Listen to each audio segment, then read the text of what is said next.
বিপিএলকে আবারও জমিয়ে তুলতে আছে বিদেশি তারকারা।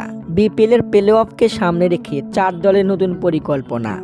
ইতিমধ্যে প্লে অফ নিশ্চিত করেছে 2 দল, রংপুর রাইডার্স ও ফরচুন বরিশাল। বাকি 2 দলের প্লে অফ এখনও নিশ্চিত না হলেও তারাও প্লে অফকে সামনে রেখে পরিকল্পনা ঢেলে সাজাচ্ছে। প্লে অফ নিশ্চিত করা রংপুর রাইডার্সের পরিকল্পনায় রয়েছে আপাতত 3 বিদেশি তারকা। তাদের সঙ্গে অলরেডি চুক্তিও করেছে দলটির মালিক। প্লে অফে রংপুরের হয়ে খেলতে আছে অস্ট্রেলিয়ার তারকা ক্রিকেটার টিম ডেভিড ও ডেভিড ওয়ার্নার এবং ওয়েস্ট ইন্ডিজের ক্রিকেটার সুনীল নারায়ণ। তবে নারায়ণের বিপিএলে আসার সম্ভাবনা একটু কম রয়েছে। এবার আসুন ফরচুন বরিশালের পরিকল্পনা। দলটির এক কর্মকর্তা বলেছেন, আমরা এশিয়া টি20 ও অন্যান্য লিগগুলো শেষ হওয়ার অপেক্ষায় আছি। কাইল মায়ার্সও ফিরতে পারেন এবং নিউজিল্যান্ডের অ্যাডাম মিলনের সঙ্গে 2-3 দিনের মধ্যে চূড়ান্ত করবে দলটির মালিক।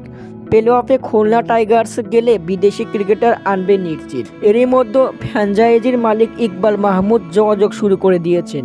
প্লে অফ নিশ্চিত করলে এশিয়া টি20 ও বিগ ব্যাশ থেকে ব্যাটার ও পেসার আনবেন তারা।